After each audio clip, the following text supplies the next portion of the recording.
Hi అండి, ఎలా ఉన్నారు? ఈరోజైతే నేను మా నాన్నమ్మ వాళ్ళ ఇంటికి వెళ్తున్నాను.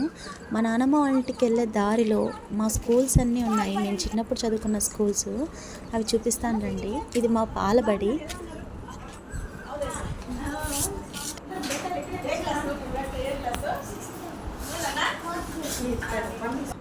మా పిల్లలకి మా స్కూల్ అన్నీ చూపించా.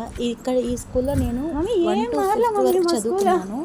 మా స్కూల్ అప్పుడు ఎలా ఉందో ఇప్పుడు కూడా అలాగే ఉంది. చాలా మెమరీస్ అయితే గుర్తొస్తాయి మా స్కూల్ని చూడంగానే నాకు.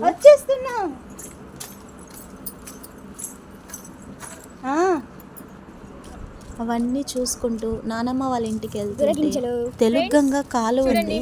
కాలువ దగ్గర గురువింద గింజల చెట్టు తీగ అల్లుకుంది. ఇంకా తీగను లాక్కొని గురువింద గింజలన్నీ లాగేసాం నేను మా వదిన. మా నానమ్మ వాళ్ళ ఇల్లు చూపిస్తాను. Bye bye.